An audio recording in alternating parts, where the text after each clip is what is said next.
bisa nk'ibidashoboka gufata ikoraniro ry'abantu ibihumbi bose ukajugunya mu kirere nk'udupapuro cyangwa utubabi tureremba ku mazi. Uyu kumwita igitangaza mu muziki ntacyo bitwaye kuko bifite aho bihuriye n'ibitangaza ibyafatwaga nk'ibidashoboka ibyo bose batari bigeze kandi batatekerezaga. Ya mpano yarabikoze, reka tumukomere amashyi.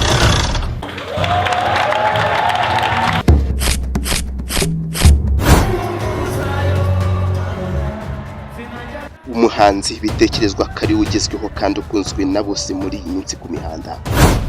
Umuhanzi Ya Mpano nyuma yo guterura ikoraniro ry'abasaga ibihumbi bose agashyira ibicu.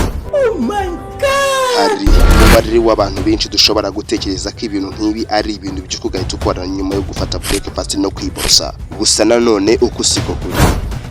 Ibi byose bisaba gukora cyane udacika intege, utitaye ku nzitizi ibihumbi zikuzengurutse.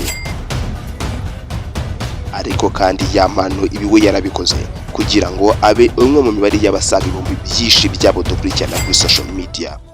Uyu muhanzi yakoze hits nyinshi zitandukanye harimo n'indirimbo ari nayo yatumye by'umwihariko umubiri umufana ukomeye.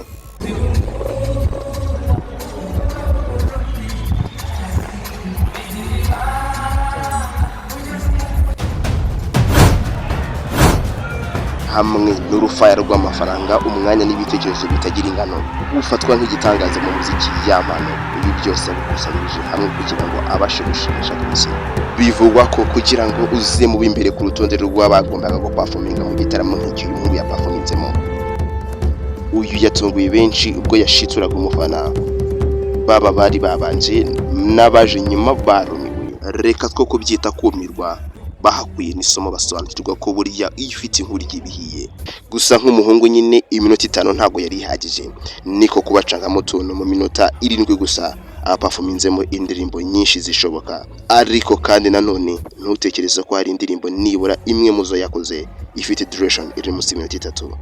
Gusa kimwe mu bintu byagoranye kuri DJ Flix avuga ko guhagarara imbere ya turntable udakora kuri disc umeze nk'irobo uplaying mix ni ikintu kitari cyoroshye, ariko kandi yagombaga kwizera Ya Mpano. Gusa yaramwizeye, ikindi yarabikoze. Congratulations kuri Ya Mpano.